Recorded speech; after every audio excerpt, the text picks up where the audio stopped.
Tuesday, June the 20th, 2023. It's 9 a.m. and we are in the community wing of City Hall.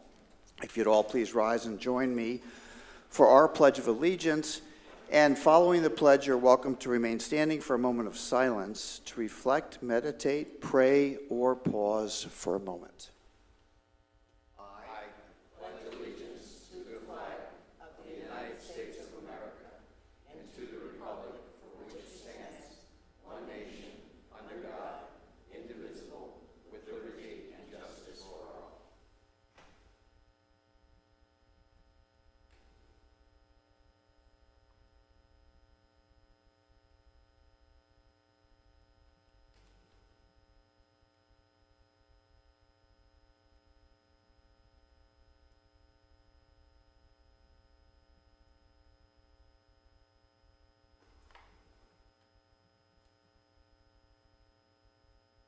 Thank you all.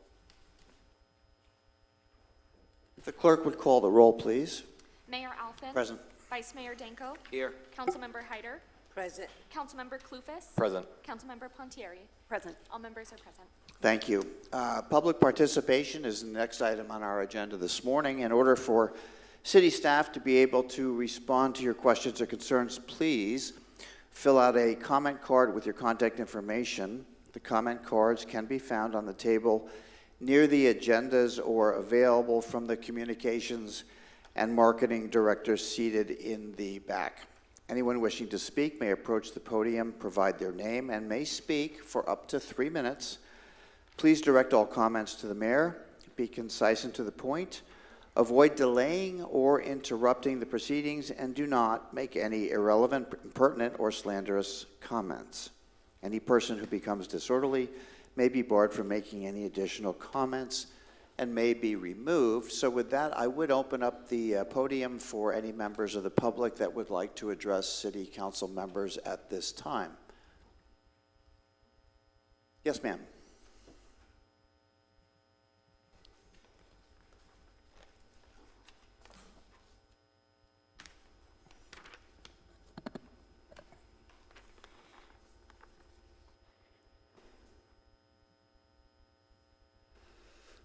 My name is Carol Brassfield. On the evening of June 3rd, I survived a vicious, aggressive, and unprovoked pit bull attack in the street. The pit bull knocked me down, causing me to injure my left hip, shoulder, and head. He also bit me. Also, the pit bull took the life of my beloved pet, a Chihuahua. I have walked this neighborhood with our dogs for 4 years. This night I had already done 2 laps around the block.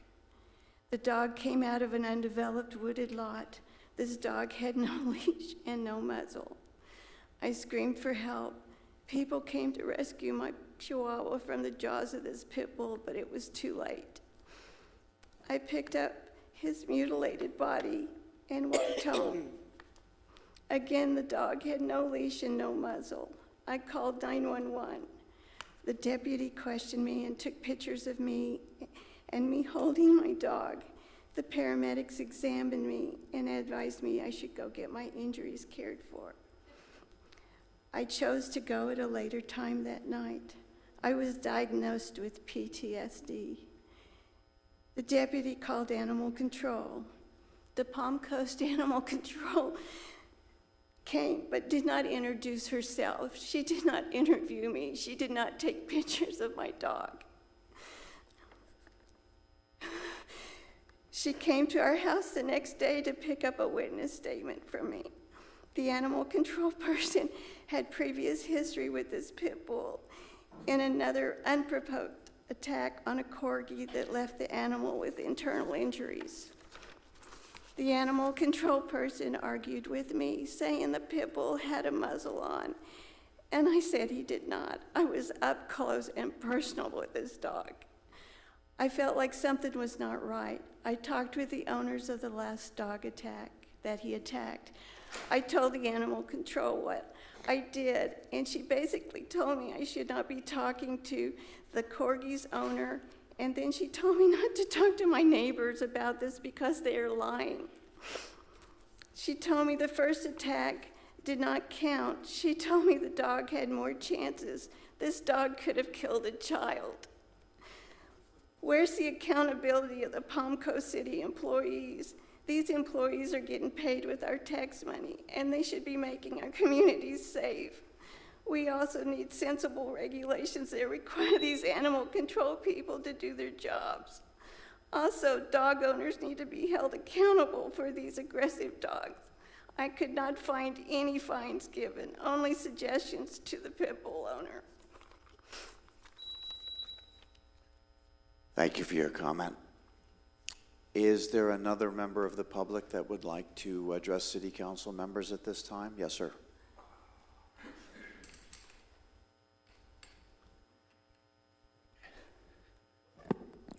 Robert McDonald, Palm Coast. Maybe, just maybe, somebody in the city can explain to me why certain businesses are allowed to operate from a roadside stand, but yet I want to open up a legitimate hot dog stand, and I get told from code enforcement down that years ago they had 2 hot dog stands over on Palm Coast Parkway, but they were grandfathered in.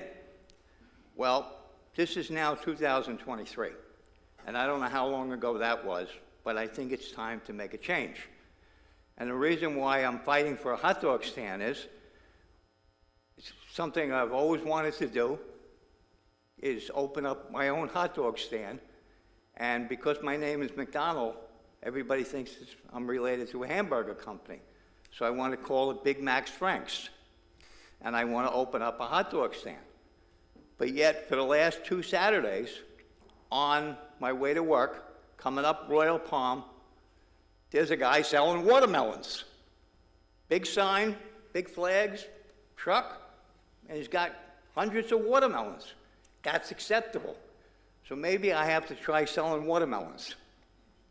I don't know. So maybe somebody could explain to me how you can pick and choose, but then I'm going to get told, well, we didn't know about it. Well, I don't know how you know about it. It's not like it was on a side street. It's on Royal Palm. And it's on the south side of the street. He's got a van and big flags, and it says watermelons on it, and he's got a truck full of watermelons. That's acceptable. But my hot dogs, they're not. But anyway, second of all, I'd like to thank the city for allowing me last week to offer a moment of silence for the victims of the Pulse. I've gotten some phone calls, I've gotten comments, and I just think that it's something that should be done. But more importantly, I think that it should be done every year on that day, or as close to a city council meeting, or make some kind of a proclamation that, you know, those people's lives they didn't lose them in vain. Thank you. Thank you for your comment. Are there any other members of the public that would like? Yes, sir.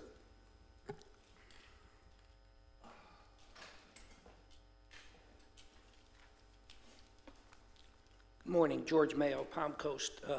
First of all, my condolences to the lady there about you and your pet, and I hope somebody interviews this Palm Coast employee, you know, concerning what was taking place.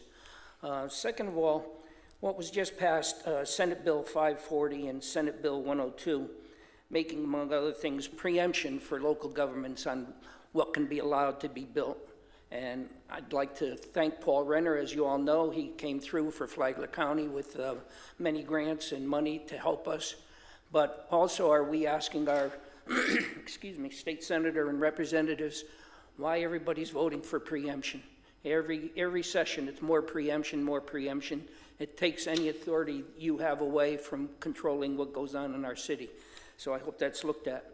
The other thing is, my wife and I attend on a regular basis the luncheon lecture over in the community center, and I thank the city for that. It's a very good program. Having been there, I had to use the men's room.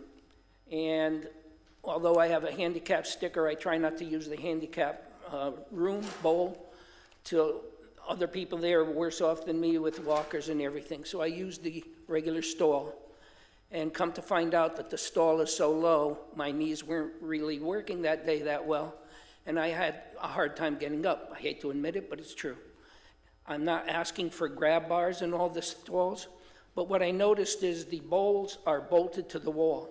And as I looked at the one in the handicap stall, it's the same bowl, only the one in the handicap is ADA approved, which is, if I'm correct, 15 to 19 inches high.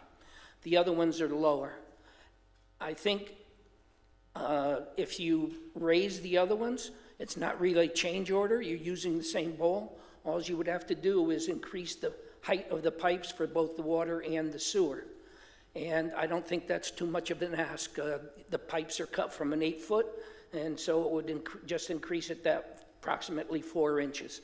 I understand one of them may be lower for a 5-year-old, and that's good, but it doesn't help 65 and old, you know, like me. Just that extra 4 inches approximately would make a big difference. And I brought this up to the county commission yesterday, and I talked to Adam. He looked it up while we were in the meeting, and he just said what the ADA is. He didn't see any reason that the other bowls couldn't be raised higher. So since our pickleball tennis courts are going in and any facilities future going forward, is it not possible to have those other bowls raised to the ADA height? I think it would be helpful for everybody since we're basically an older community. Thank you very much. Thank you for your comment. Any other members of the public wanting to address city council members at this time? Seeing no one come forward, I will Mr. Mayor, yes. I'd like to address the dog attack situation. Since I was involved, they called me, Randy and Carol called me the day after the attack, and I went out and I met with their neighbors, almost 15, 16 of their neighbors. They've all had bad experiences with that dog. But the thing that upset me the most, and you heard it this morning, is apparently our animal control officer didn't even approach them. And you're sitting on your front doorstep, covered in blood, and I know our city manager and our attorney has probably seen the pictures. So I want to Councilman, address this, no, please. I understand, Don't interrupt me then. Let me go on. Excuse me. Please, excuse me, I'm talking. I got the microphone, David. All right? This is No. very emotional for me. You weren't there. Maybe, but you don't have all the facts in front I of you. do have all the facts because I went out there. You haven't You been have out the there. police report in front of you? Excuse me?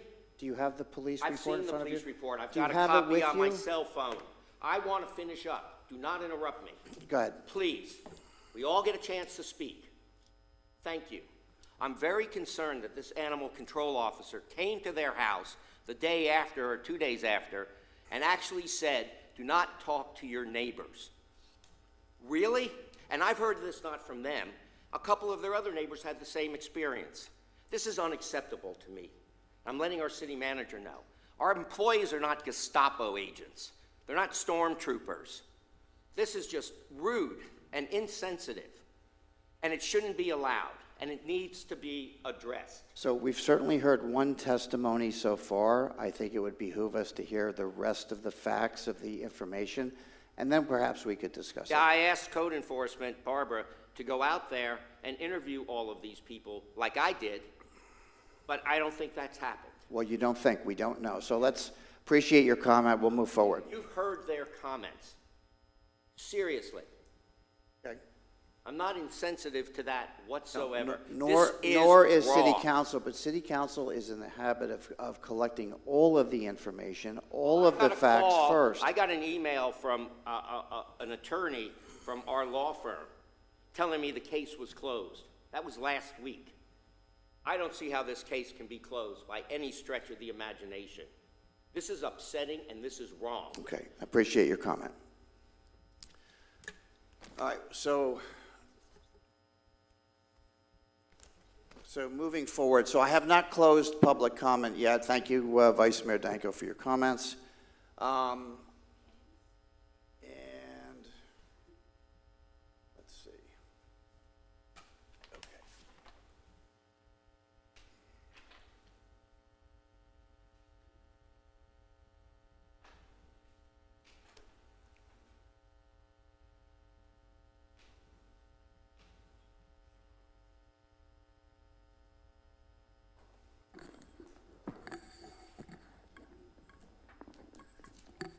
So I'm going to go just a little bit off script here for a minute while we're still in public comment, and I'm going to take advantage of public comment this morning. And with that in mind, I'm going to ask all of city staff to please stand up just for a moment.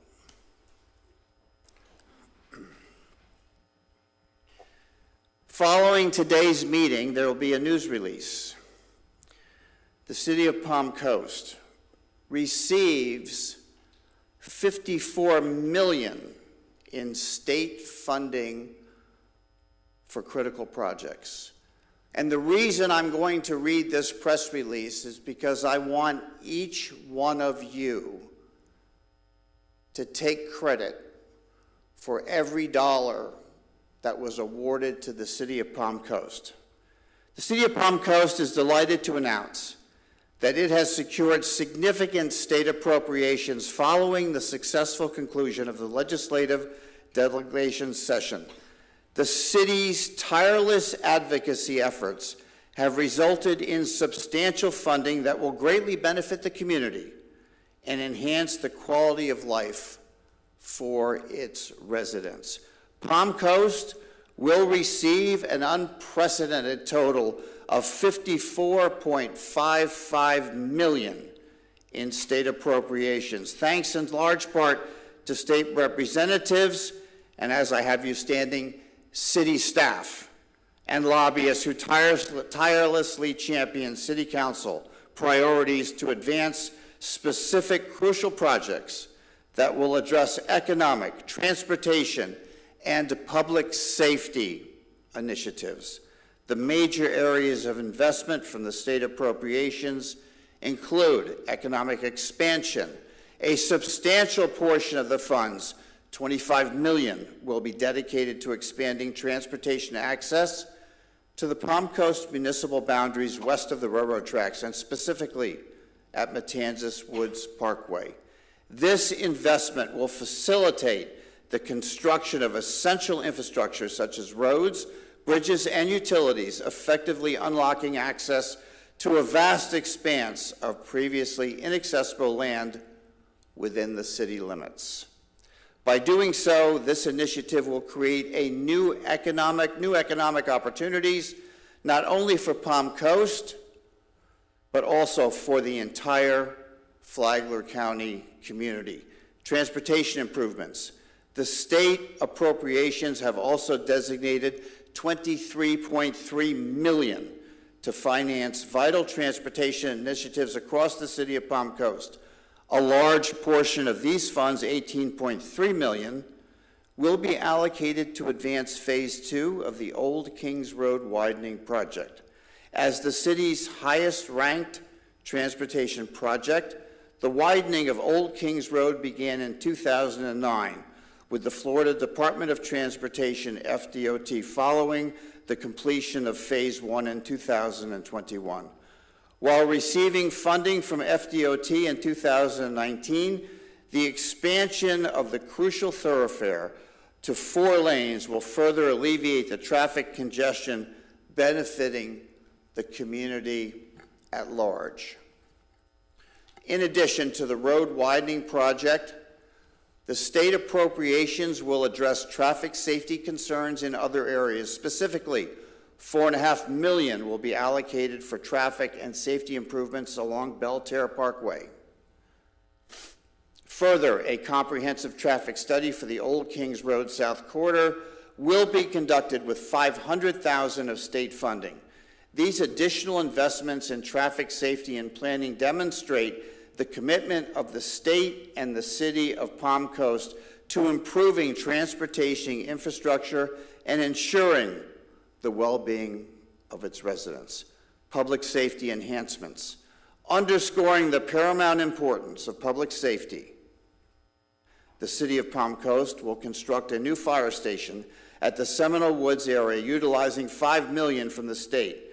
Station number 26 is a critically needed facility to address the increasing population and exemplifies the city's unwavering dedication to validating safety and security for its residents. Flood protection upgrades.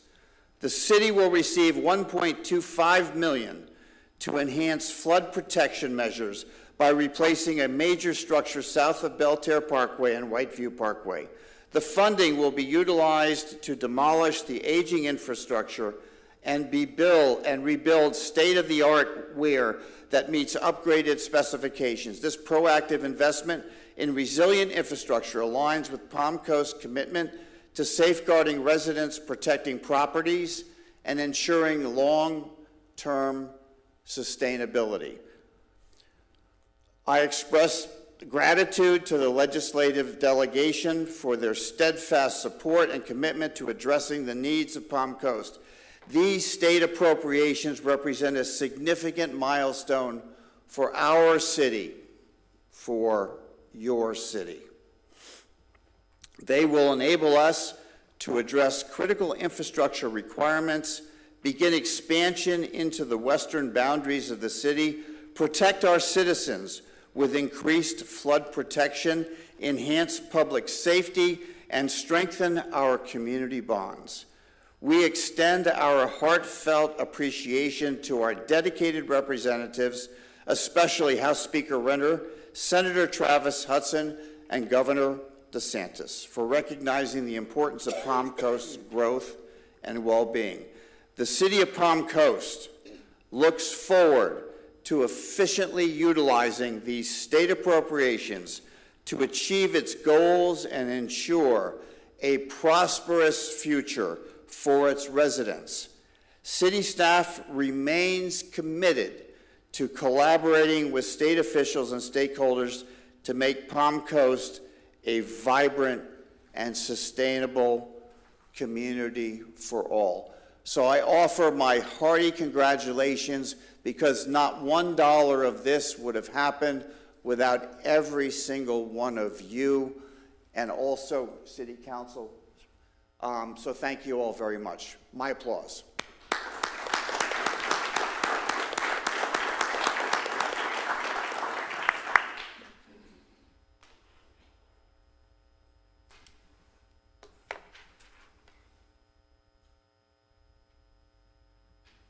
And next, I will ask for a motion for the minutes of the City Council dated June the 6th, 2023, a business meeting. I'll make that motion. I have a Seconded. motion from Vice Mayor. Seconded. Second from Councilman Clufus. All in favor, please signify by saying aye. Aye. I also will ask, motion carries. I also ask for a motion for the workshop meeting held on June the 13th, 2023. I'll make that motion. I have a motion from Vice Seconded. Mayor, a second from Councilman Clufus. All in favor, please signify by saying aye. Aye. Any opposed? Clerk has the count. Yes, motion carries. Thank you. We move on now to our proclamations and presentations.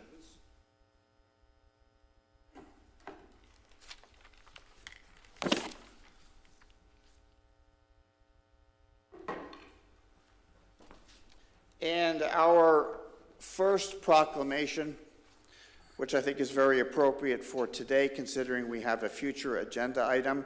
So think of this proclamation as being for today, and the agenda item you hear coming up later in this morning's meeting will be the future.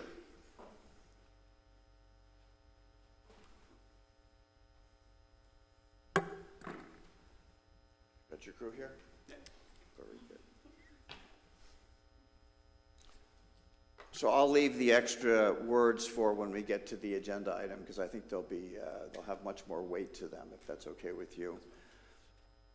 So the proclamation this morning, whereas Parks and Recreation is an integral part of communities throughout the country, including the City of Palm Coast, and whereas Parks and Recreation increases a community's economic prosperity through increased property values, increased tourism, the attraction and retention of businesses, and crime reduction. And whereas Parks and Recreation promotes time spent in nature, which positively impacts mental health by increasing cognitive performance and well-being, and alleviating illnesses such as depression, attention deficit disorders, and Alzheimer's. And whereas Parks and Recreation encourages physical activities by providing space for many activities designed to promote active lifestyles, and whereas our parks and natural recreation areas ensure the ecological beauty of our community and provide a place for children and adults to connect with nature and recreate outdoors. And whereas the employees and volunteers in parks and recreation facilities and dedicated supporters keep parks clean and safe for visitors, organize activities for all ages, and advocate for additional amenities. And whereas Parks and Recreation staff are innovative and creative, ensuring Palm Coast residents have opportunities to explore, connect, and play in our city. Now therefore be it proclaimed by the Mayor and the City Council of the City of Palm Coast, Florida, that the month of July 2023 be officially designated as Parks and Recreation Month. Signed by myself and the clerk today.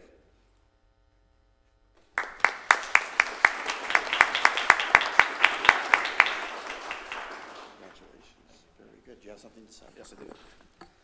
Thank you, Mayor and City Council. I also want to give a big thank you to our staff that worked so hard, and a lot of them aren't here today. You can also register at any one of our programs at parksandrec.fun, and make sure you guys come out for our fireworks over the runway on July 4th.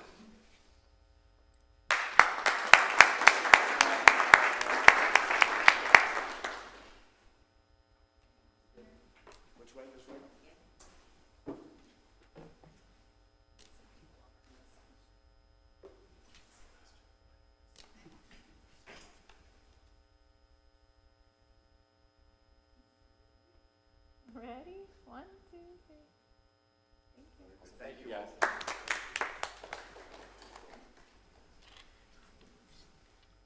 Councilman Kalufas has the second proclamation this morning. On my way.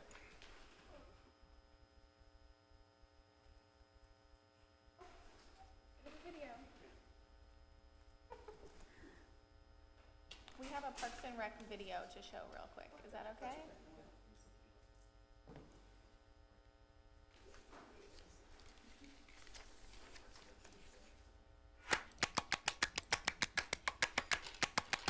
Hi, I'm James.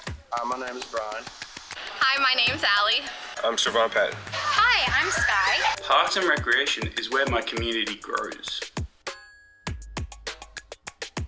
So if you got time off, you want to walk down a trail, bring your kids to the park, try to make it nice like I was bringing my family there.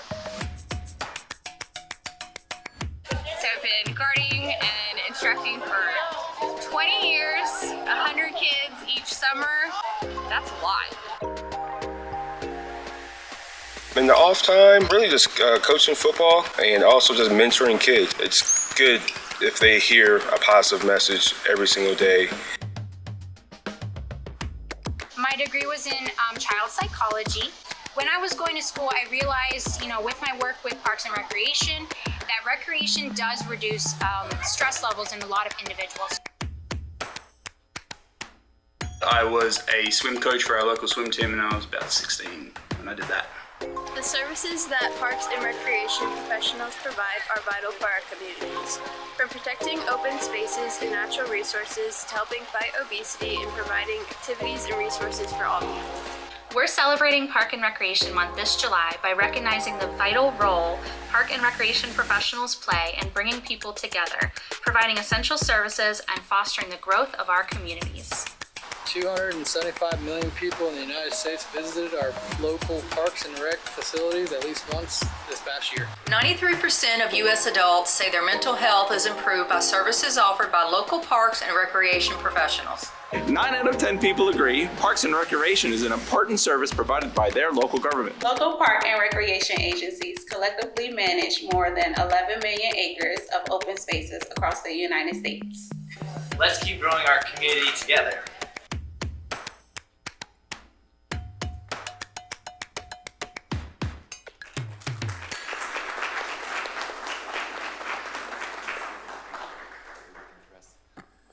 Good morning. Okay, today we are talking about Christmas Come True Month.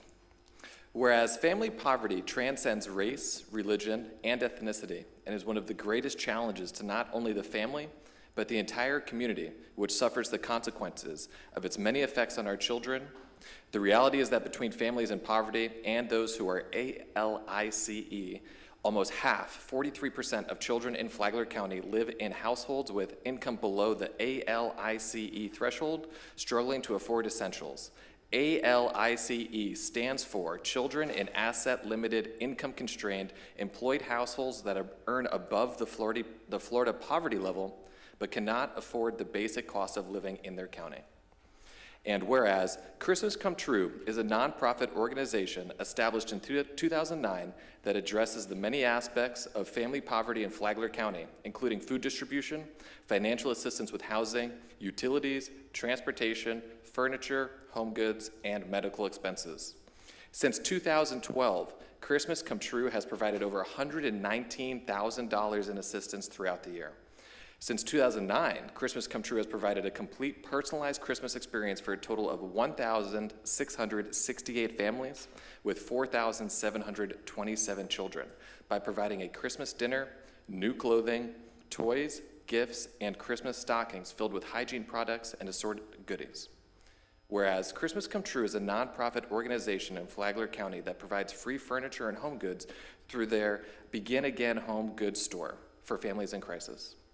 And whereas Christmas Comes True is expanding their mission and support system by incorporating innovative community resource solutions, a community-based center creating the tools for makers, creators, innovators, and visionaries to bring their dreams to life. A diversified, multi-generational collaboration to grow new careers and businesses. Whereas the COVID-19 pandemic resulted in many more families suffering a devastating loss of income, Christmas in July events will enable Christmas Come True to provide additional assistance with food, rent, car payments, car registrations, insurance, furniture, and home goods to those families. And whereas the recognition also allows the community to support working together to create an environment where people can share their time, treasure, and talents to help the families who are affected by the devastating effects of poverty. Now therefore be it proclaimed by the Mayor and the City Council of the City of Palm Coast, Florida, that the month of July 2023 be officially designated as Christmas Come True Month, and further recognize that it takes an entire community to stand together and make a difference. And together we can break the cycle and impact the lives of future generations. Signed this 20th day of June 2023, City of Palm Coast, Florida, Mayor David Alfin.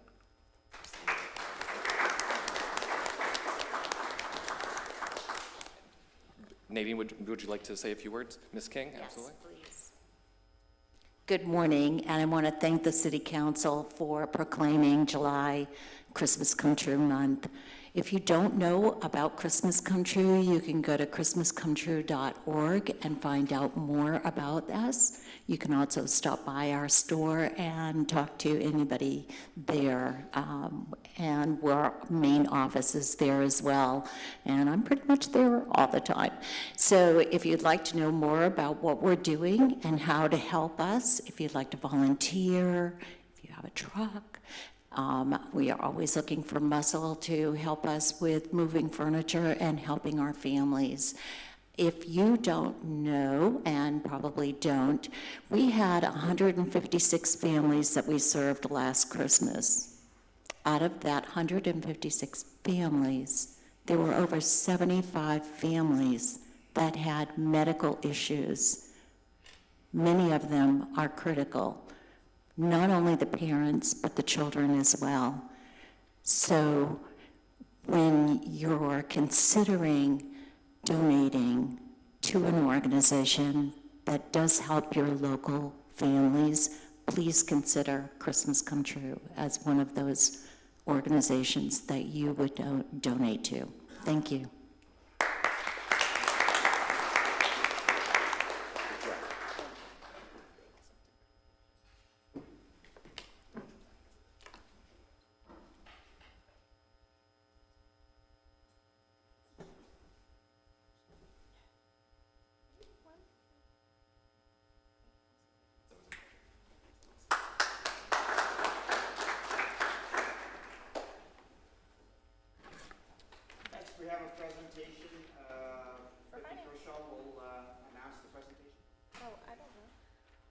We're going to invite our finance department up to receive an award.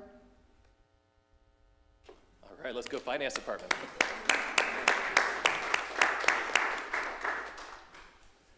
Fist bumps all around first. Great job. Awesome job. Thank you. Okay, this budget award. The City of Palm Coast was awarded the GFOA's Distinguished Budget Presentation Award for the fiscal year 2022 and 2023 annual budget report. The certificate is presented by the Government Finance Officers Association of the United States and Canada to government units that satisfy nationally recognized guidelines for effective budget presentation. The award represents a significant achievement. It reflects the commitment of the governing body and the staff to meeting the highest principles of governmental budgeting. This is the 19th year in a row that the City of Palm Coast has received this impressive award. Congratulations to the entire Financial Services Department and all city departments for this monumental achievement. So, just to make mention, 19 years in a row, if that award gets any heavier, I won't be able to carry it, so. Yeah, geez. Yeah, muscle. Picture? Perfect.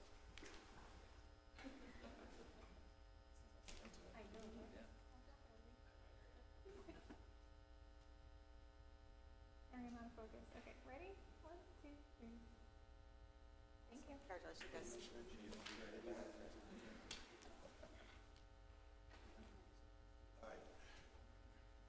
Just the budget people a little bit shy.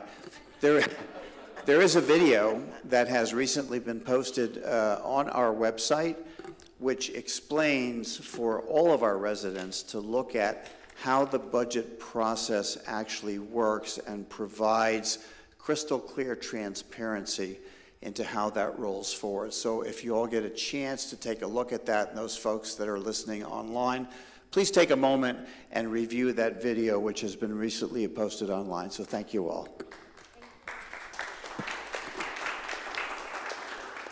Thank you.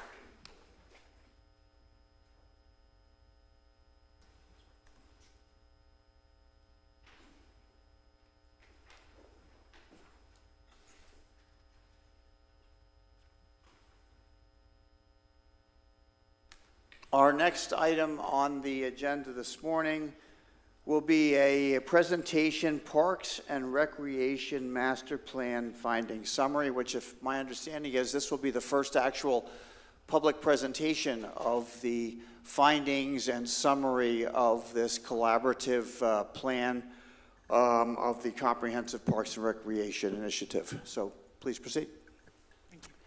Good morning, Mayor and Council. Brittany McDermott, Deputy Director of Parks and Recreation. I'm joined today by Mr. Art Thatcher, who is our project manager with Barry Dunn, providing the Parks Master Plan.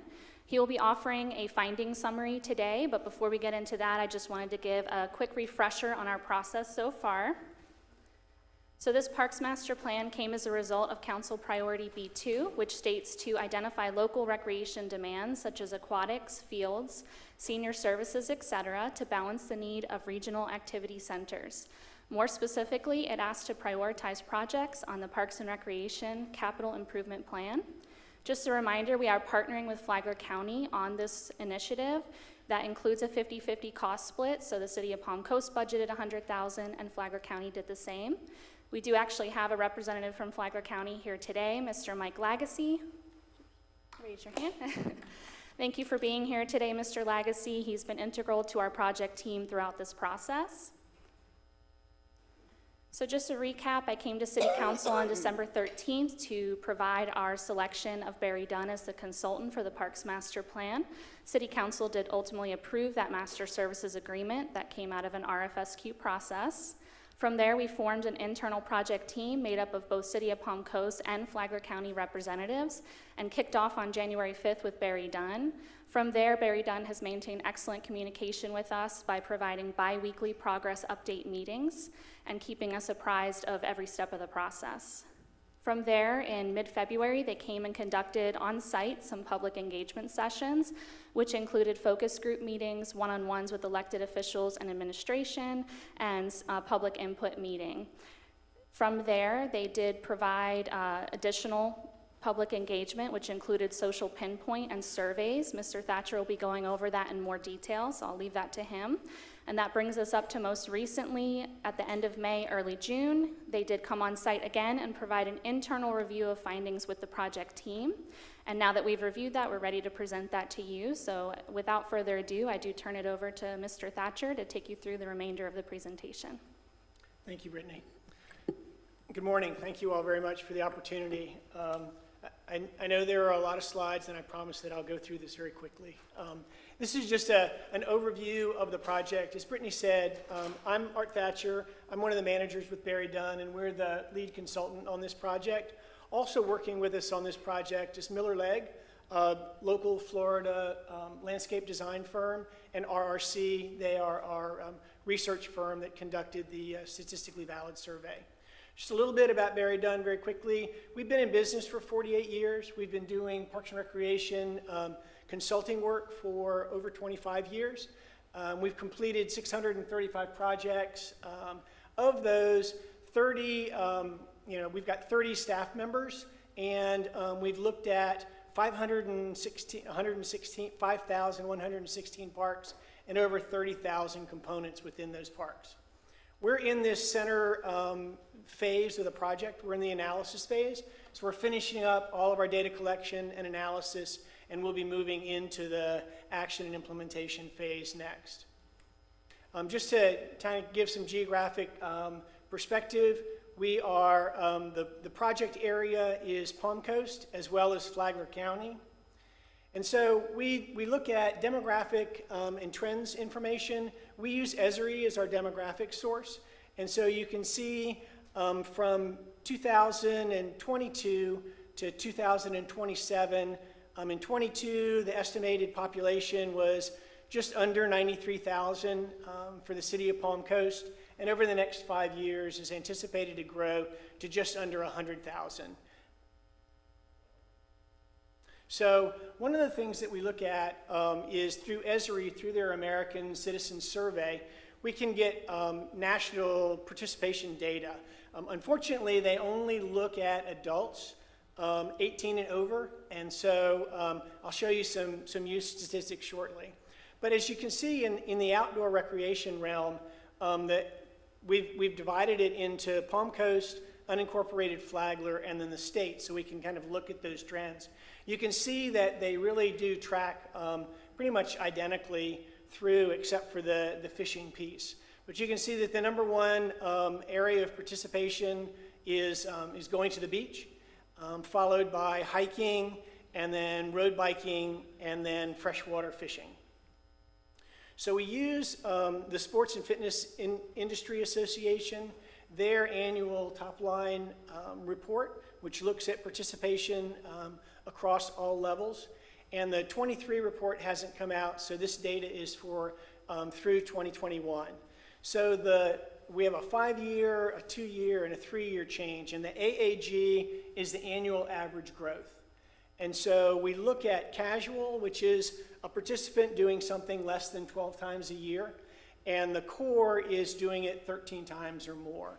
So you can see, in looking at volleyball, that as we look at this, you can see that the casual user, that 5-year aggregate is just under a loss of about 6%, with some growth over the 2-year change. One thing that I need to point out, this 5-year to 2-year change incorporates the COVID years. So there was a period in that, so you're going to see a lot of that decline in that 5-year change because people weren't participating. But you can see the casual use kind of was greater than the core use. The core use is typically your league play tournaments and those things. So you can see volleyball, the core use, sand and beach has grown. Court sports also has grown. We also looked at some of the other outdoor recreation sports, board sailing, canoeing, kayaking, and you can see that all of those in this 2-year change, except for the canoeing and a little bit in the sailing, have shown an increase in participation over that 1-year change as well as in that 2-year change since the pandemic has ended. So we look at our public engagement. That's the greatest piece of this, this portion of of the report. And so we use a mixed method approach to our public engagement. You can see, looking at the wheel, that we do key leadership interviews, which you all were involved in. We did stakeholder interviews, public meetings, focus groups. We've also done some intercept surveying, some pop-up events. We did the statistically valid survey, and then we've also used social media, some online surveying, so that we don't use a single data point to collect all of our data. We use multiple points so that we can really engage the community. As we look at the public engagement participation, as Brittany said, we were here in February, and we conducted 8 focus groups, 18 leadership interviews. We also did a staff SWOT analysis. So we did a SurveyMonkey survey that we sent out to all of the staff, both with the city as well as the county.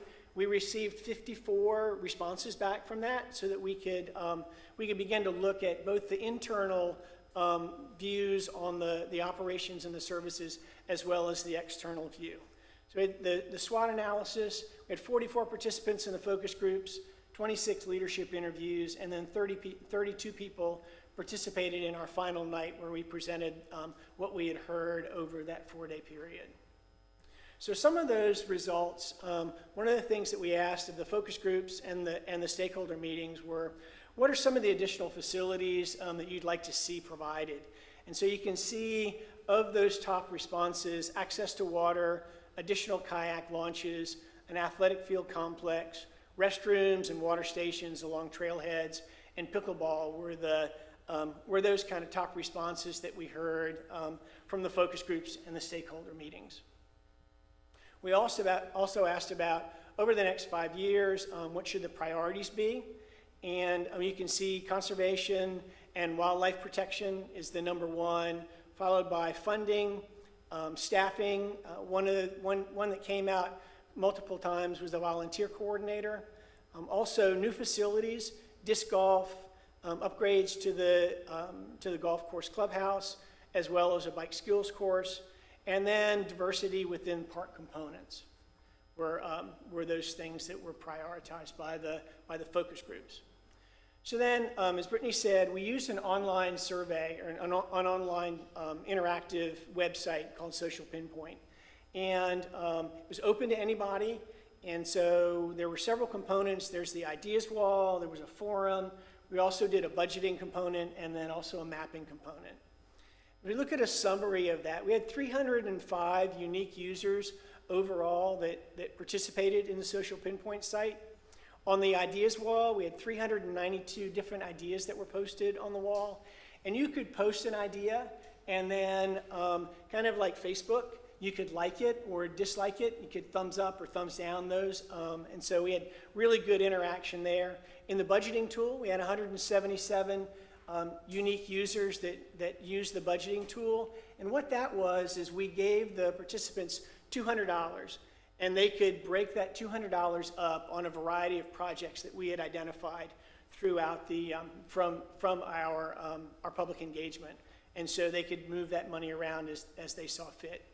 We also had 48 people that participated in the Trail System Forum. And then with the mapping tool, we had an additional 74 unique users, and they provided 213 mapping interactions.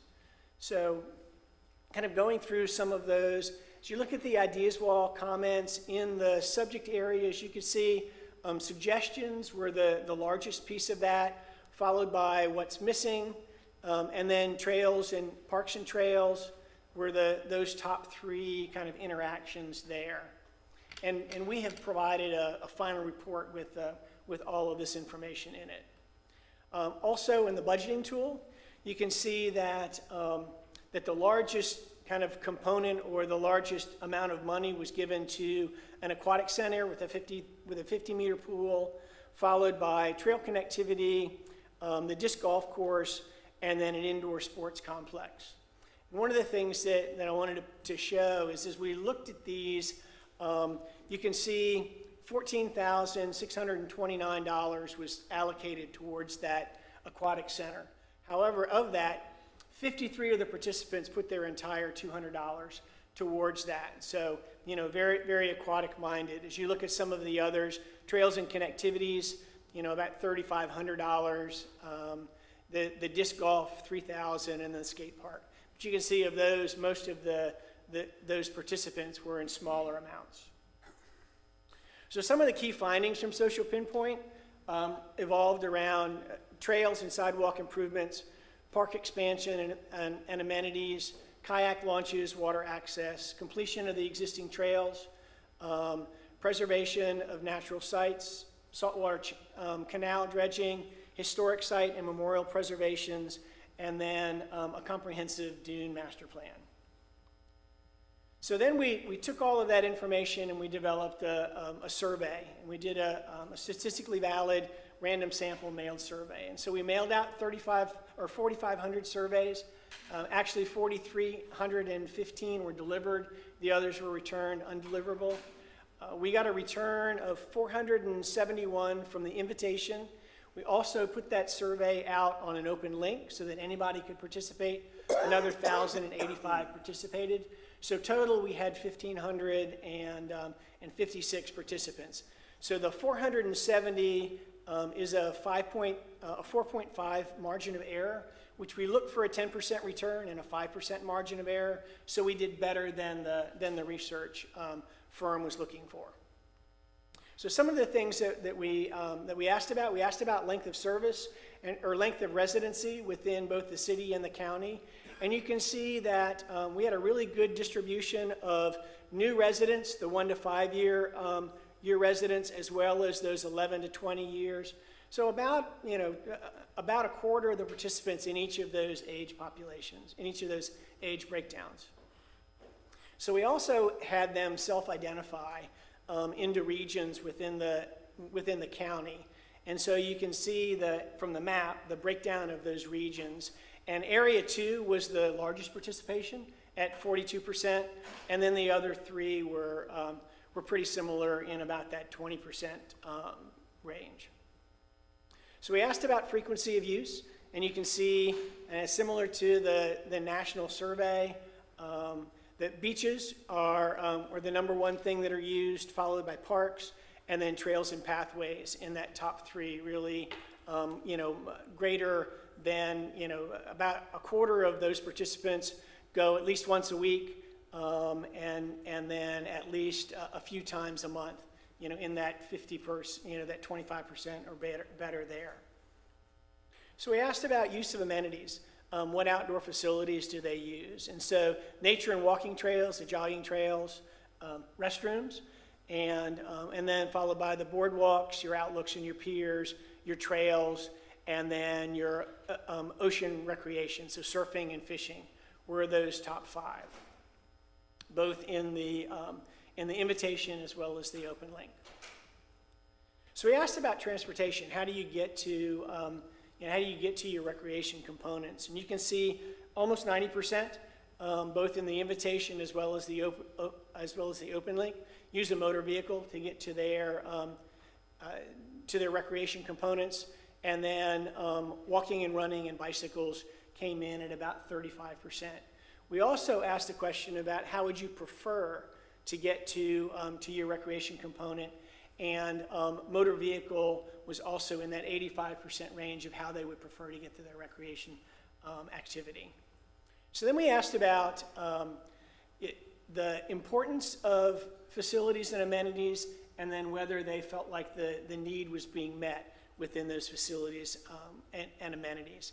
And as you look at this chart, those areas of greatest improvement are those where the importance exceeds the needs met for the community. And so you can see I've kind of blocked off those top 4, where the importance exceeded the needs met.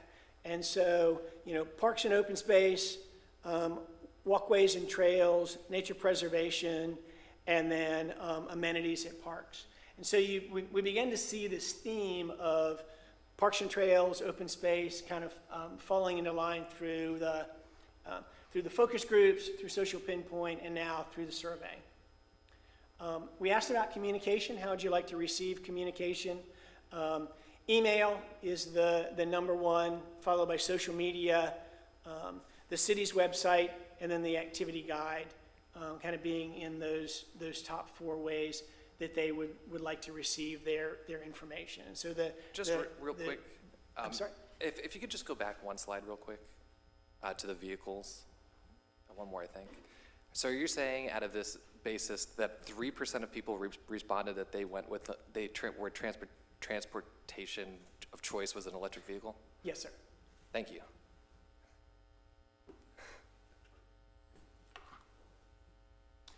So, in addition to engaging the community, we also had 2 of our staff members that went around to all of your parks and your facilities.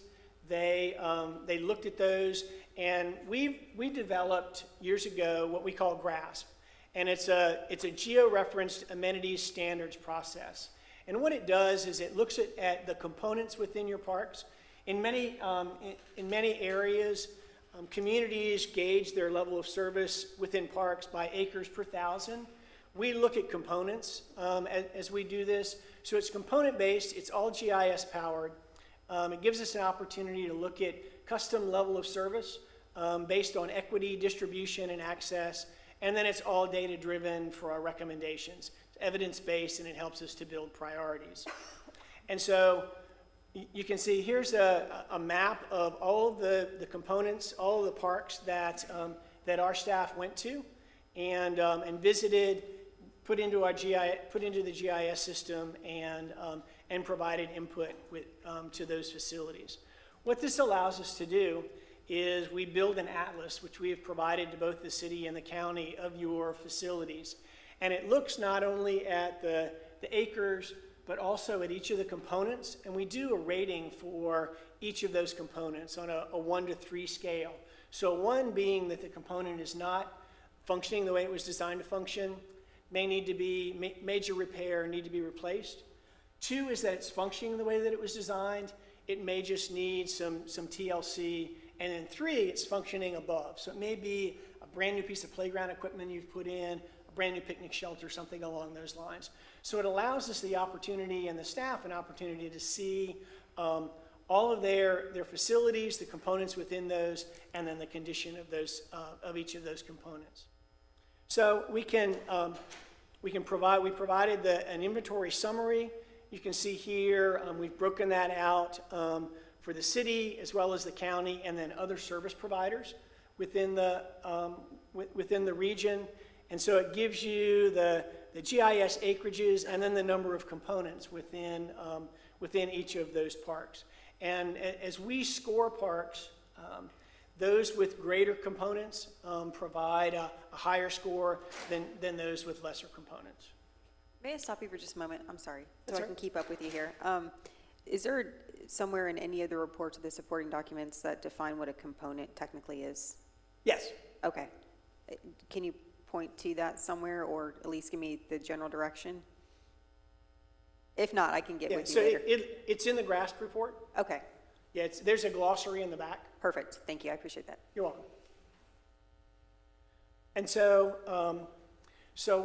what this allows us to do is we can pull out those low-scoring components so that the city and the county can begin to build an equipment replacement plan and begin to look at that, at those priorities of where they need to invest in the outdoor facilities and components.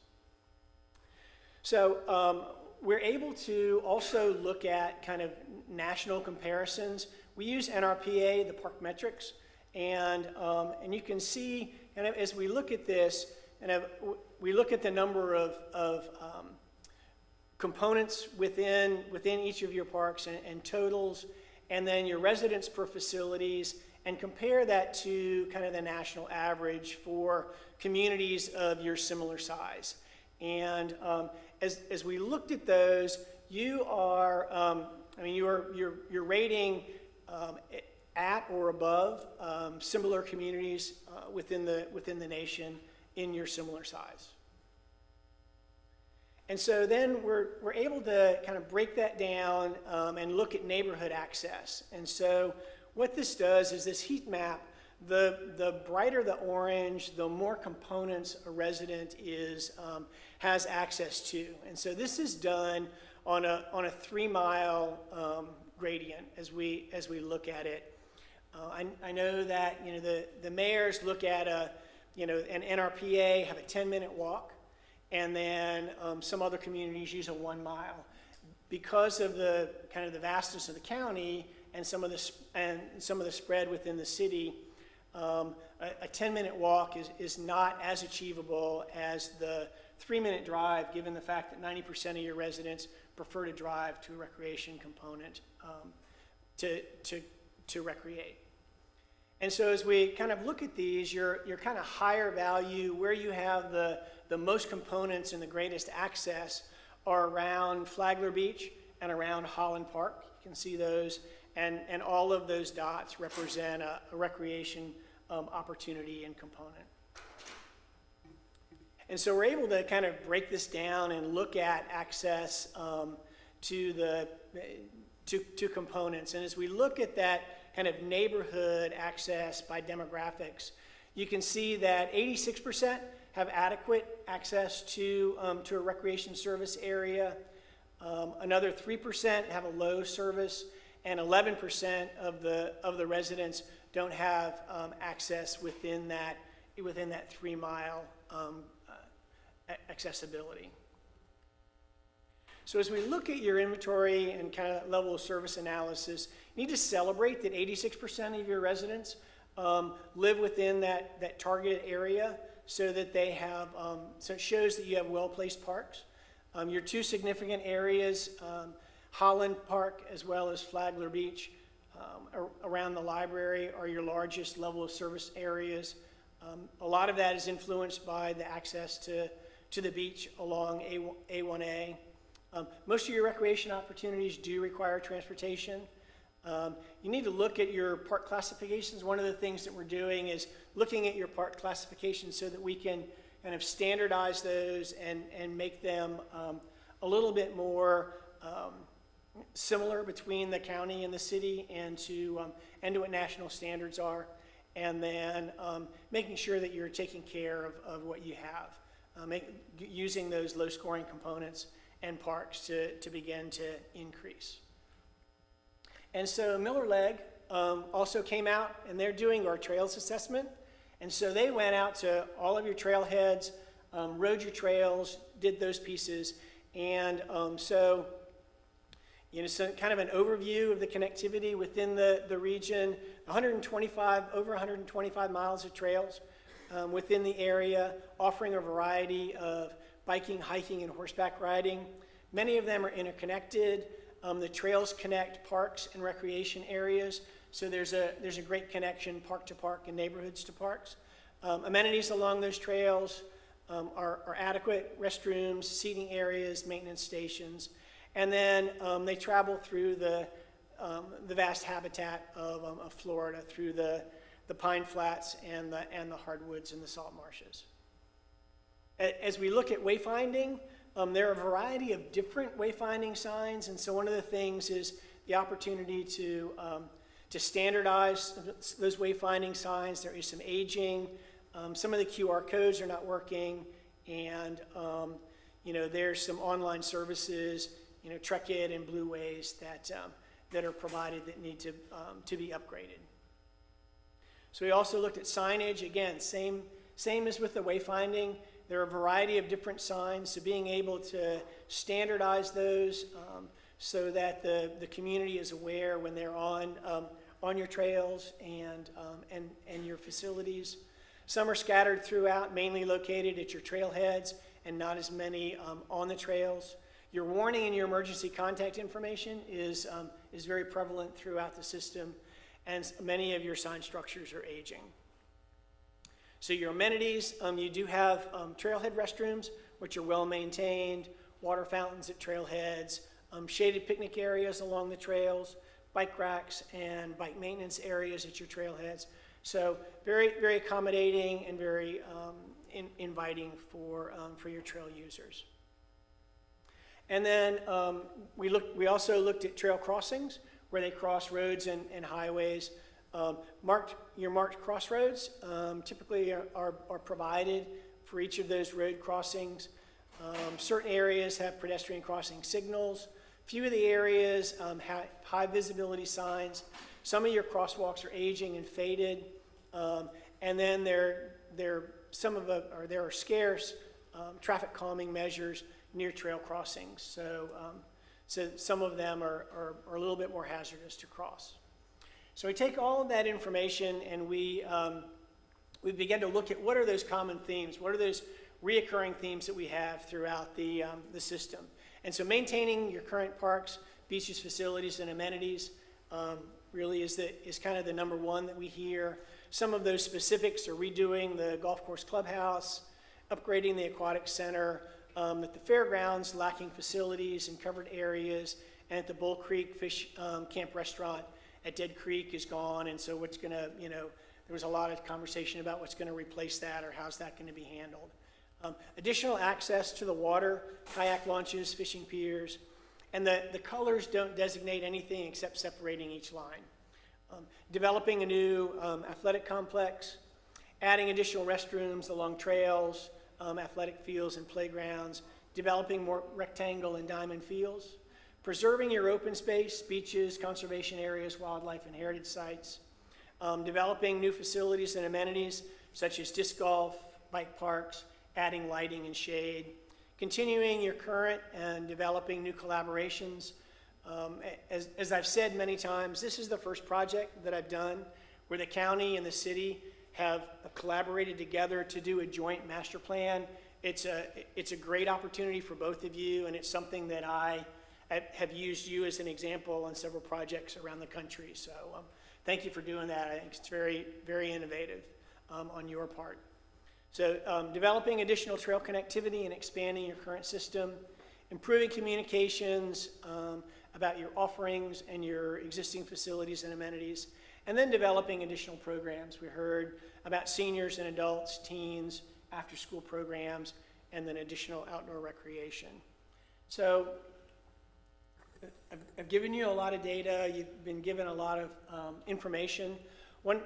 So what our next step is we had a visioning session with the staff where we looked at all of this information, all of the data points, the quantitative as well as the qualitative. And so now we'll begin to develop our goals, objectives, and our action steps.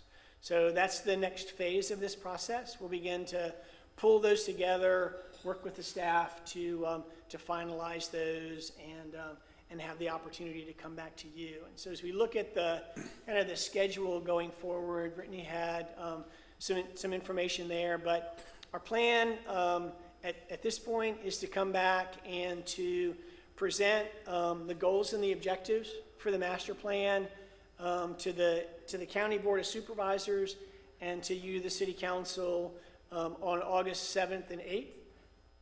And then from there, we will begin putting the final steps on the master plan, provide the draft to staff to go through, develop that final plan, present that draft to you on September 18th, to the County Board on September 18th, and to you on September 19th.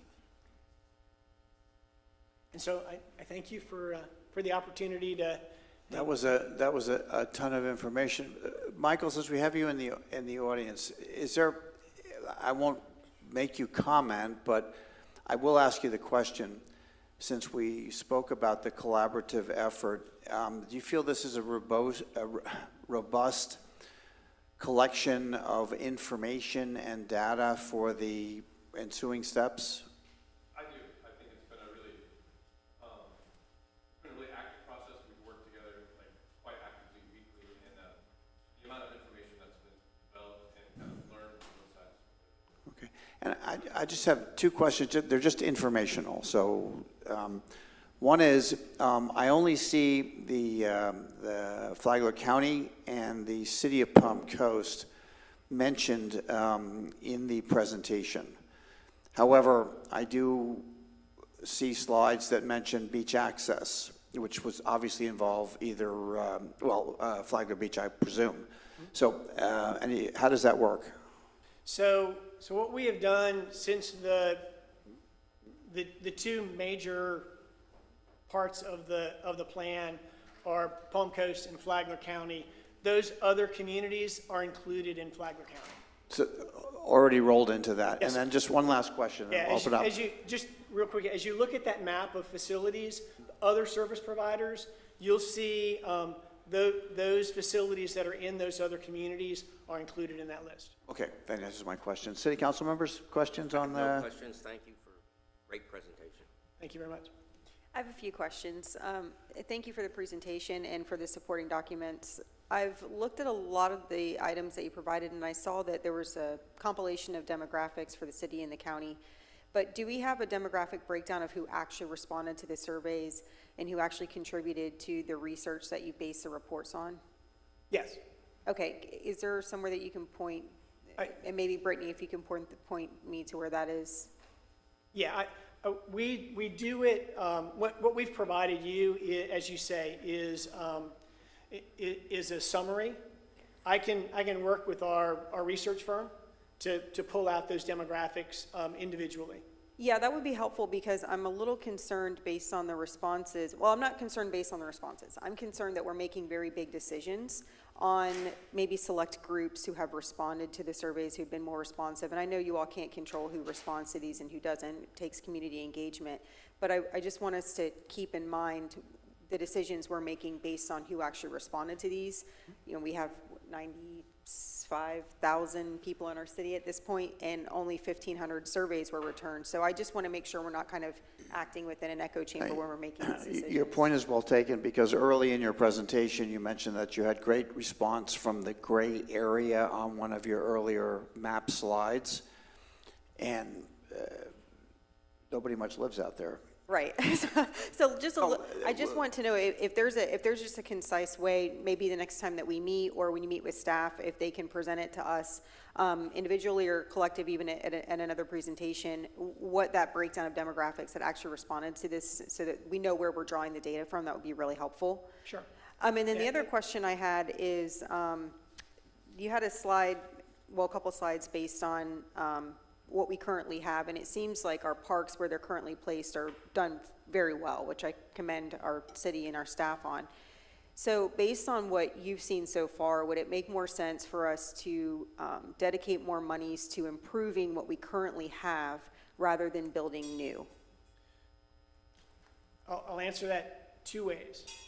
Today, I would say the priority is improving what you currently have. As the mayor read in the press release, as you begin to expand, making sure that as you're expanding, you're building new, whether that's through the development providing HOA resources or the city county providing those resources. As development begins to expand, making sure that you're continuing to create recreation opportunities as development grows. Okay, so the other question, and I appreciate that, I just want to clarify, on slide 67, or I guess page 67 in the packet, where you have a list of the recreational needs for the future, what's the time span on that? So for instance, it looks like according to you, we might need 2 playgrounds, but what timeline are you looking at for that? So it's based on your population growth. So what we used was the 5-year growth time span. So that 2027. Okay, so for planning purposes, what you're saying is that in the next 5 years, this is what you foresee as the need? Yes. Perfect. Yeah, so that growth from 93,000 to 99,000, is what would drive that growth, that increase. You're welcome. Yes, thank you so much for your presentation. I pretty much have the same concern as Councilwoman Pontieri and also the mayor concerning that same slide and the gray area and where the information and how you derived that information. Also, my concern would be as a liaison for the Transportation Board, is how we could get better transportation for the individuals that do not have access to transportation to get to these parks and recreation centers. So that would be my major concern, and thank you so much for the presentation. Thank you very much. I just want to say thank you for the presentation. I too am curious, but from the onset, it seems like the 4,500 people that were identified for the survey was a statistically sound universe, right? Yes, so the 4,500 that were identified, our research firm buys their mailing list from Melissa Data. Yep. And then it's randomly pulled. What they do look at is within those 4 areas that were identified, we look at the population within those so that a percentage of those 4,500 are appropriately sent to those areas so that we're not sending half of them to the lowest population region. Yep, understood. And that's almost exactly how our citizen surveys, the ones that are conducted through the external company, actually are the same type of identification mechanism we use. I think it was a tremendous insight into what we have going on as far as access into our trails and everything. I'm happy to see that everybody feels like mostly everyone feels like they have access to our parks. And really, they do, because we have such an extensive trail system almost anywhere in the city that you are located, you're able to access some of this. So I think it's tremendous, and I'm also very proud of our city council working collaboratively with our county counterparts. So thank you very much for the presentation. Good. And just to finish up, it would be my assumption, I think city council's assumption as well, that the investment made in this plan will result in, let's call it a living document, which once we have a starting point would evolve and update and upgrade as time goes forward. And number 2, has there been any consideration with overlapping with the city's initiative to open up its comprehensive plan to the residents of the city of Palm Coast? Because certainly this would be, an integral part of a full contemplation of the comprehensive plan. So is that, I didn't see that specifically mentioned in your future timeline bubbles, but I would think everyone on the dais would want to see that as a part of the future initiative. Yes, that's a great point, Mayor. We are working closely with the planning department and the members of that project to ensure and make sure that Barry Dunn has all the most up-to-date information. Good, appreciate that. If there are no other further questions from City Council, then we thank you very much for your presentation today and look forward to the next step. So thank you. Thank you very much. I appreciate the time. Thank you. Absolutely, thank you. Thank you. We now move to item G on our agenda, which would be an ordinance of first read. And Councilor, if you would go ahead and read that in for us. Yes, this is item number G6 on the agenda, an ordinance concerning initiative and referendum. An ordinance of the City Council of the City of Palm Coast, Florida, pursuant to Article 9, General Provisions of the City Charter, adopting processes and procedures for recall, citizen initiative, and referendum, providing procedures for petition and organizing a political committee, providing for required number of signatures, form, and content of petitions, and statement of circular, providing for petition verification by supervisor of elections, providing for action on the petition by city council and submission to electors, providing for initiative and referendum election results, providing for conflict severability, codification, and an effective date. City Council, this item was presented to you at the last workshop by myself. There's been no changes since that time. I'm here for any questions if you have them. I wasn't going to run through the presentation again, but I'm happy to do so if you need me to. No questions. I just have one question, and I apologize because I probably should have posed this to you before. Is there a reason why in the power of initiative section we are keeping this to the general election rather than allowing it in the gubernatorial? Yes, that's because it's pursuant to the charter. Okay. The charter specifically states to general election. So we would have to change the charter. Yes. Got it. And then the other question I had, is there an appeal process for people verifying their petitions specifically in this process? So it's not in this process, but that's to the supervisor of elections, so it's in their procedural and statutory directives. I'm wondering, just because I think that the main goal of this was to provide clarity to our residents on how they can do this process. I'm wondering if it makes sense to add a reference just to that process, not the whole or rather the whole appeal process in here, but at least adding a reference to it in section 2-806 so that our residents have clarity as to how they can go about appealing those petition verifications.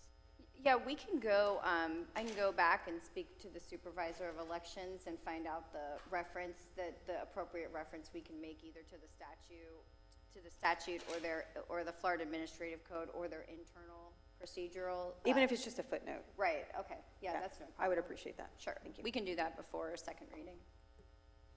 No questions. No question nor presentation needed. Very good. So I would ask for a motion then.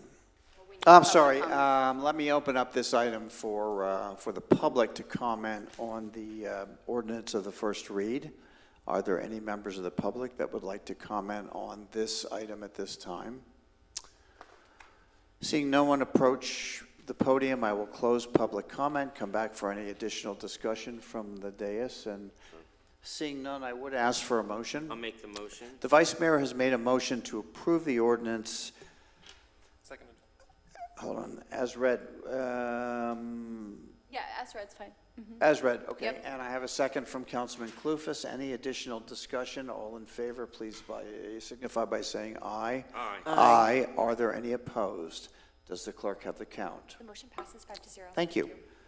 We'll now move to resolutions. And Councilor, if you would read H7 in for us, please. Yes, this is a resolution concerning Matanzas Woods to Palm Coast Parkway Connector Roadway. A resolution of the City Council of the City of Palm Coast, Florida, approving a work order with England, Thims, and Miller, Inc. for engineering services for the western extension of the West Matanzas Woods Parkway to Palm Coast Parkway Connector Roadway, providing for authorization to execute, providing for future amendments, providing for severability, providing for conflicts, providing for implementing actions, and providing for an effective date. Mr. Cody, you're on. All right. Carl Cody, Director of Stormwater Engineering Department. So I'm here to talk to you today about the Matanzas Woods Parkway to Palm Coast Parkway Connector Roadway Design Contract. You know, as you heard earlier today, we received good news on our legislative priority and some funding for extending our roadway network west. This project was identified by the City of Palm Coast as a legislative priority, included as part of the Flagler County Unified legislative agenda, and included as part of the Northeast Florida Regional Council's 2022 legislative priorities. The city believes that one or more western roadway extensions are needed to provide additional access to this western portion of the city to promote economic opportunities, judicious transportation investments, lower the cost of moving people and goods, increasing economic productivity. Because productivity is a central component of economic growth, it should be a strong consideration when assessing the value of transportation expenditures. Opening these corridors will promote economic opportunities in Palm Coast and Flagler County. This project was just one of those several projects which you heard earlier today of our transportation systems that was funded as part of the approved budget for the state. So our current project status, which was our initial extension of extending Matanzas west and up and over the railroad tracks, our design is roughly 50% complete. The right-of-way was partially obtained. We are in our final stages of obtaining that. And then our conservation easement release is underway. Due to several factors, the city identified the western extension as its first priority due to its close proximity to US 1, the connection to I-95, and it has fewer environmental constraints than some of the other areas. Matanzas Woods is a viable solution for access to the west. There is currently a site development occurring between the railroad and the current termination point of Matanzas Woods Parkway, which expedited the need to coordinate with the developer and determine a roadway alignment and identify right-of-way needs.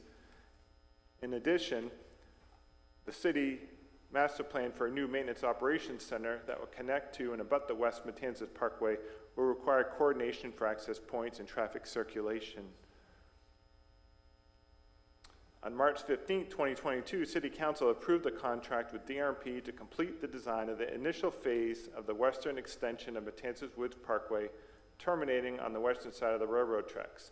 City Council also approved a contract with ETM to conduct an analysis of extending the other major east-west roadways, Palm Coast Parkway, Royal Palms Parkway, and Whiteview Parkway to the west to provide other access points to the lands west of the tracks. During the design of Phase 1, city staff and the design team had many coordination meetings with FDOT, the railroad, FEC, and FPL to obtain approvals and/or modifications to infrastructure. As part of these coordination efforts and approval process, these agencies have requested a comprehensive roadway alignment identifying other FEC crossings, connection points to US 1, and traffic circulation pattern. A preliminary alignment was identified, however, engineering work up to a 30% plus or minus level is necessary. An additional benefit, as indicated by state representatives, of having this information will provide the ability to produce a detailed construction estimate to be used with the 30% design to be utilized in the upcoming legislative request for additional funding for this project. In order to comply with CC&A requirements, the city advertised for a request for qualifications to complete the design of Phase 1 and to provide an alignment and 30% design for the remainder of the project. An evaluation team reviewed the qualification packages, received and determined that ETM was the most qualified firm. The scope and fee was negotiated, was reviewed by city staff, and determined to be fair and reasonable for a project of this size and scope. Funding for this project will be from the Transportation Impact Fee Fund, which can only be utilized for capacity improvement projects. So council action today is to approve a contract with ETM in the amount of $5,742,070.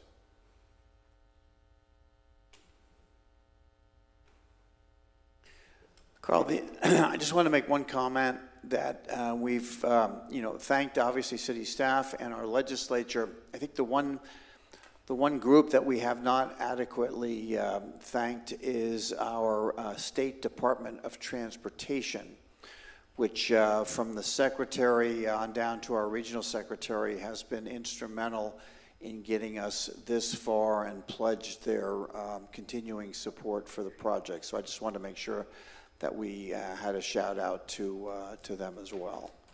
Are there questions from City Council on this initiative? Yes, I have Or some actually, questions. this would be a resolution. I have some questions, Carl. How long do we anticipate this specific phase of the engineering design will take? There are various components that it's going to be done in phases. The two overpasses, our existing Phase 1 is 50%. We want to get to 100%. We are currently working through several of those hurdles that I identified on the slide, the conservation easement release, which we are in our final due diligence with the Water Management District to be able to go to the board in September. Obviously, one of the unknowns is obtaining the FEC approval. That is a long process, but with DOT's coordination and support behind us, they are 100% committed to assisting us and moving through that process smoothly. So our goal is we would start construction next calendar year on that initial phase, and by the end of the calendar year of this year, we would like to have the best construction estimate we can have to go to the legislature with those plans and dollars.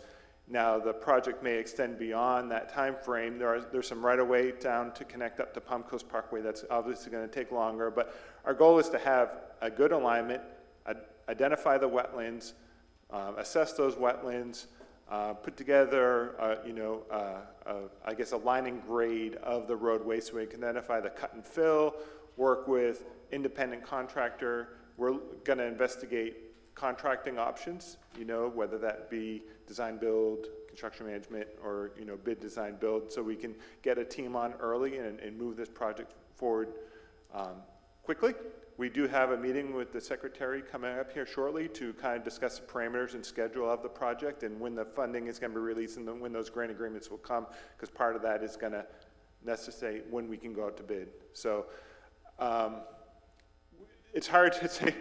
Our goal is probably these dollars will be all spent by the end of next calendar year at some point, and then we would have to come back, and assuming we receive additional project funding, then we would come back to you to do more design work as we get more funding from the state. So, I appreciate you referencing the conservation, because that is one of my concerns, and I hope that we're working with Mike Lagasse on that. There's obviously some really important components out there that we need to make sure we're keeping an eye on. So I think my main concern is, in looking at the contract, it seems to be that it's for a year, and then we can extend it from 2 more one-year periods. But what do the financials of that look like? So is the amount of money that we're paying or that we're approving here today, this 5.9 million, is that for a year's worth of time, or is that the scope of services? Because That would be for the scope of services that's in there, which would be 100% for both railroad crossings and 100% for phase 1 construction, which would be for that 25 million of state funding that is in the current budget. And then there would be additional funding needed to complete, I guess you would say, the gap between the 2 railroad crossings on the west side and then the connection to Palm Coast Parkway at US 1. And maybe some right-of-way acquisition as well for that. Now, the phase 2 will be determined based on how much state funding we get in the next request. So how much more money we need will depend on how far we can take the project. So is it fair to say then the extension, or I guess the monies that we're paying, isn't necessarily for the time, it's for the scope? That's my concern. It's for the scope, and depending on permitting and railroad approvals and those things, we would have to adjust the time as necessary. Sure, so I'm almost wondering, and maybe looking to our city attorney for this this answer, is it worth it to make the contract for 24 months? Because if we don't have approvals from FEC, I think we may need some approvals from the county. It could be wrong on that, but it seems that we're going to need some approvals that we don't have, and we are going to be depending on bureaucracy to an extent here. Yeah. A lot of times we do a 3-year contract with 2 one-year renewals, and that way we have them on board if we need them. If for some reason construction gets delayed, if we use them during the construction phase as post-construction phase services. So we could make that change in the contract for a 3-year contract. I would like that, just to protect our city's dollars, because what I don't want to happen is for the contract to expire, even the extensions to expire, and then us be under the gun to make a decision whether or not to stick with this engineer who's going to have that institutional knowledge, or pay more money for somebody else, or whatever that may be. So if we can change the term of the contract with those 1-year extensions, that would make me feel better, because I don't see this happening in this amount of time. This seems like a pretty big project, and I just want to make sure we're protected. Yeah, and that's how our standard continuing service consultant contracts are: a 3-year base contract and 2 one-year renewals. So we could make that change. And then my last question is, are we ensuring that the engineer is keeping, because I didn't see any reference to this, is considering historical sites, possible historical sites, rather than just conservation? That will be part of the environmental process when they do their analysis. That will be in there. Okay, perfect. Thank you. No questions. Thank you for the presentation. That was awesome. My questions are regarding the acquisition of the right-of-ways. Can you just let me know where we're at? Have we obtained the right-of-ways for the 4-lane expansion? And I know that in the future this could go to 6 lanes. So are we working on the right-of-ways for the future expansions after this one, or where are we at with the obtaining the right-of-ways? Yes, this goes to the phase 1 of the project is really where we were focusing on the right-of-way acquisition. So the shaded areas, and I guess I don't know if that's a lime green and a pink, take it. Or magenta, that pink one we already obtained when we purchased the lands for the maintenance operations center. The 2 in lime green are currently under contract. We've gone back and forth with legal several times. We are very close to finalizing that contract. Part of the last hurdle, I guess, is resolving some of the environmental permitting, conservation easement connections to those lands, and making sure everything is cleared up. So we are getting close to being able to close on those properties. Perfect. Excellent. Thank you. Carl, I appreciate the conversation. As you know, I've been keeping a close watch on every detail for the last several years on this, so I feel comfortable and confident that you are moving this forward in the right direction, so thank you. Now, with that, I would open up the resolution for public comment. Are there any members of the public that would like to comment on this item at this time? Yes, sir.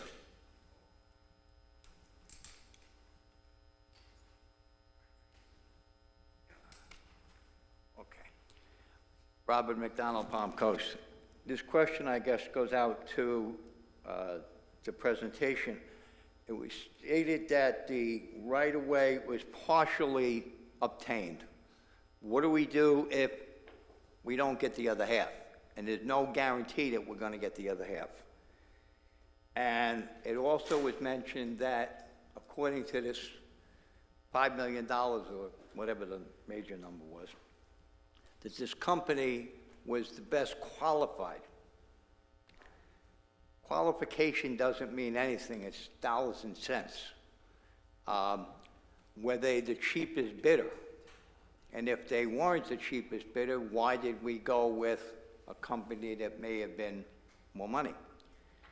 And I don't know if this is part of it, but since we're talking about a major project, is there any further discussion on how long the sidewalks are going to take to finish the project? I call it the bridge that goes over both sides of Belterre going by Buddy Taylor Middle School. Thank you.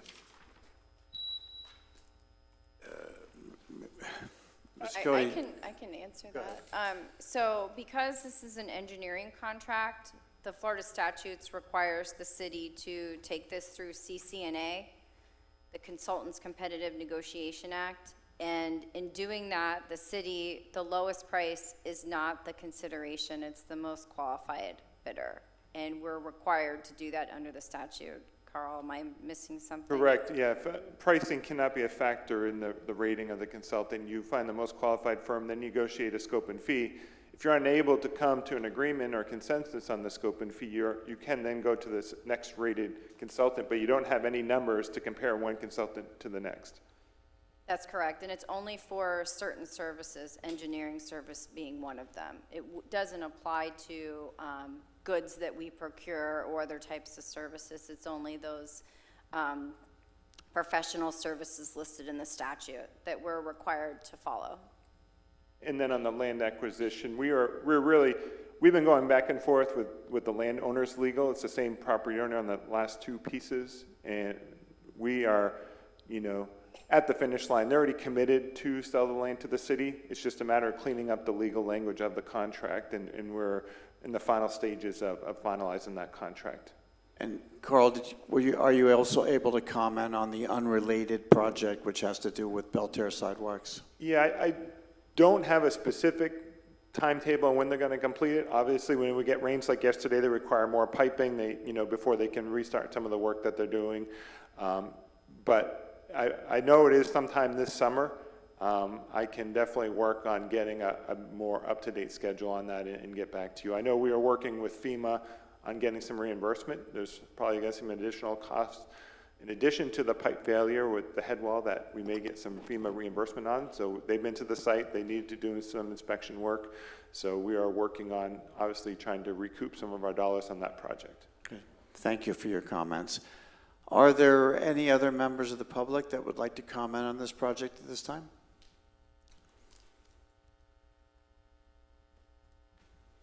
Steve Carr, Palm Coast. I was looking at where it said project status, and it looks like, according to the diagram, that Matanzas Woods is going to be 4-laned from US 1 all the way to the high school. That will be. We do have a project on the FDOT TPO list for landing Matanzas east of US 1 over to Old Kings Road Extension. So it would stop where the Old Kings Road Extension is west of the high school at that traffic signal. Will it in any way affect Palm Harbor? Would it continue east of Palm Harbor? If I may, Mr. Carl, I'm not going to stop you, but is this comment pertinent to your presentation, or is this a separate work order? Right. It would be a separate project. It's a separate project with DOT, but Matanzas will be 4-lane to that signal. Beyond that, that's the current limits with DOT. Okay.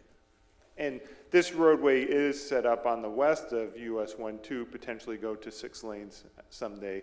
I know with our bridge crossings with FEC, we are seeking that 6-lane approval now, so it is a very cumbersome process to get FEC approval, so we are moving that forward now, so we have that pre-approval to have that ahead of time. Thank you. Are there any other members of the public that would like to comment on this resolution at this time? Seeing no one come forward, I'll close that for public comment, come back to the dais. Are there any additional questions for Mr. Cody? Any comment? Discussion? No, Mayor, I would like to make a motion to approve the resolution with the amendment of making the initial term 3 years with 2 one-year extensions of the contract. Counselor, is that appropriate? Okay. And I have a motion with the update by Councilperson Pontieri. I have a second, the same with from Councilman Clufus. Any additional discussion? Then I would ask for roll call vote on this item, please. Vice Mayor Danko? Yes. Councilmember Hyder? Yes. Councilmember Clufus? Aye. Councilmember Pontieri? Yes. Mayor Alfin? Yes. Motion passes 5-0. All right, we now move to agenda item I, which is the consent agenda. So I would offer City Council a chance to discuss any, or pull any particular item within the consent. Not seeing anyone offering to do so.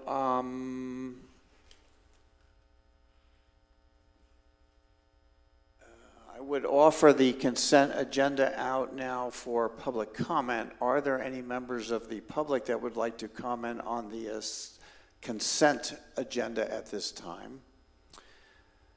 Seeing no one come forward, I will close public comment. Any additional discussion by City Council? Seeing no one, I would ask for a motion. I move to approve the consent agenda. Councilman Clufus has offered a motion to approve the consent agenda as presented. I'll second it. Vice Mayor Danko has seconded the motion. Any additional discussion? Seeing none, all in favor, please signify by saying aye. Aye. Are there any opposed? Does the clerk have the count? Motion passes 5-0. Thank you. We now move to public participation, final public participation, and that would be for items that were not previously discussed on today's agenda. So is there anyone that would like to make comment to City Council at this time? Seeing no one come forward, I will close public comment and I will come back to City Council for matters that were not on today's agenda. Are there any final public comments today? Yes, I have a comment. I want to ask our city manager why I received a letter last week from Jennifer Nix, the attorney, saying the dangerous dog investigation was closed. After what we heard this morning from the victim, I don't think we should be closing this investigation. And I really want an answer as to why an animal control officer thinks it's appropriate to tell a victim like that, who's obviously going through a lot of emotional distress, not to talk to her neighbors. Well, I'm sorry, I can answer that because Jennifer Nix works in my office, Vice Mayor. So the dangerous dog case that Ms. Nix was referring to is closed because the dog's been euthanized.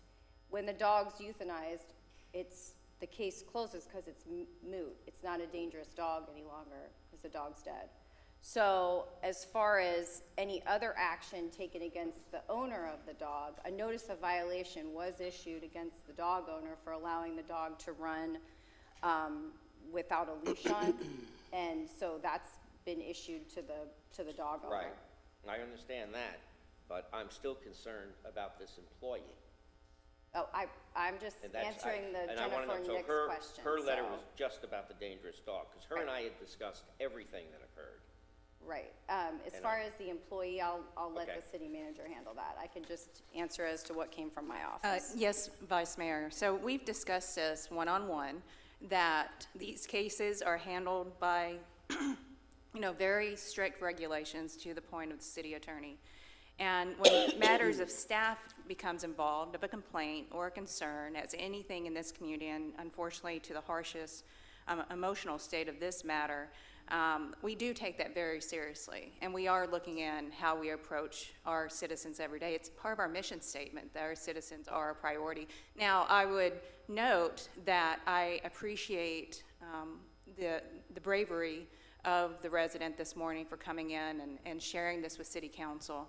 But this is an operational standpoint, and we're in the investigative stage of learning more of how the protocols were utilized and being very sympathetic of how emotionally charged that day was. It was very, and like I told you, I met with all of the residents out there, and their stories were all consistent with this matter.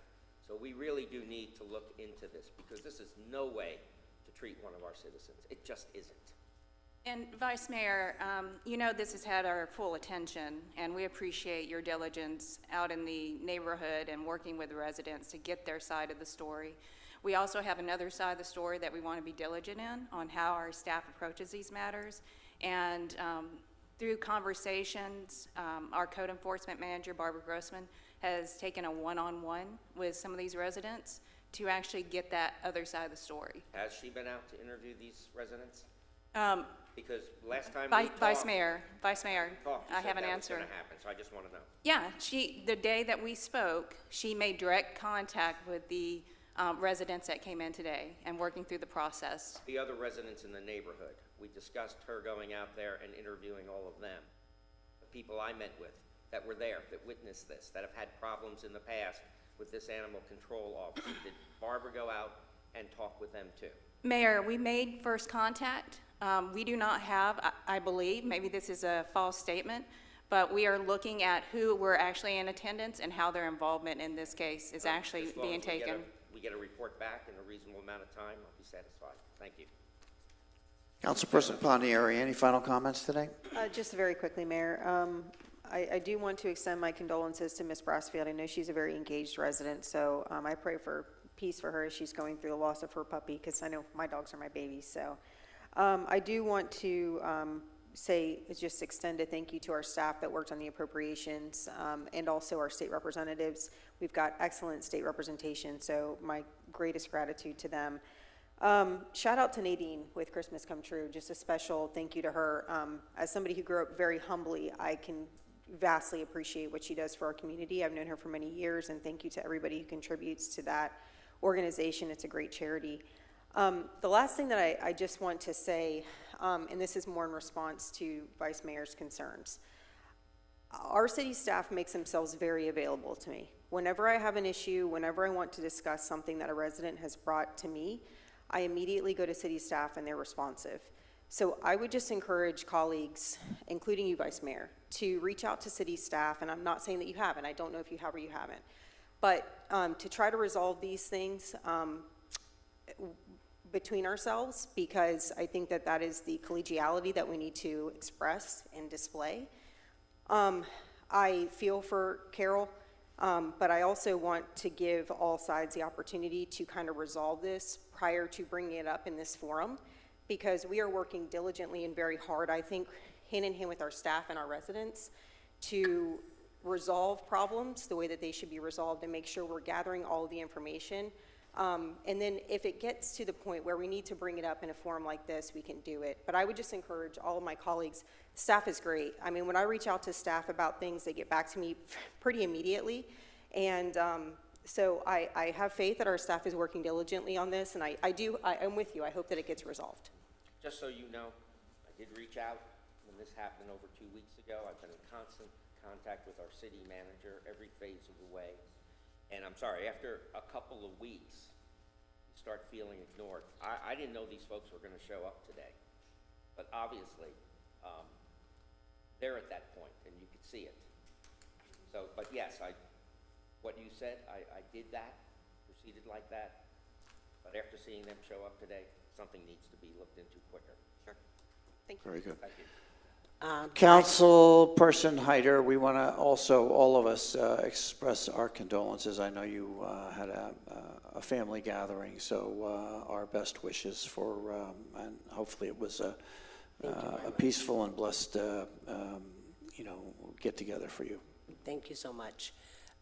In memory of my mother, thank you.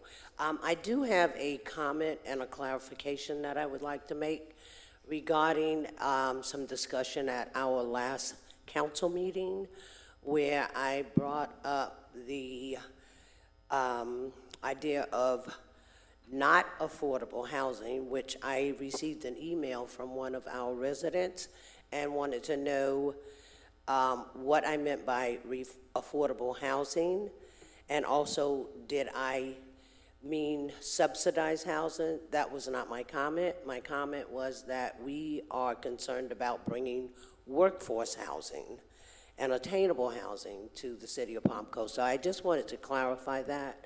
And I also want to thank you, Mayor Alphen, for sending the beautiful letter that you sent to my family, which was read by Geraldine McCarthy at First AME Church on the day of my mother's memorial service this past Friday. And I also like to send a thank you to Vice Mayor Danko and Councilwoman Pontieri for your comments regarding the dog incident. Thank you. Very good. Thank you, Councilperson. Councilman Clufus, final comments? Absolutely, just also extending my condolences. I'm so sorry. Absolutely. Besides that, I have no further comments. Let's see, final comments from City Attorney today I have none. and City Manager. Yes, Mayor, just one comment. Per your agenda packet, there's emergency sole source items. If you had any questions, there's only one item, but now would be the time to ask those. Seeing no questions, you're off the hook. Very good. With that, I would ask for a motion to adjourn. I have a motion from Councilman Clufus, a second by Councilperson Pontieri. All in favor, say aye. Aye. We are adjourned. Thank you.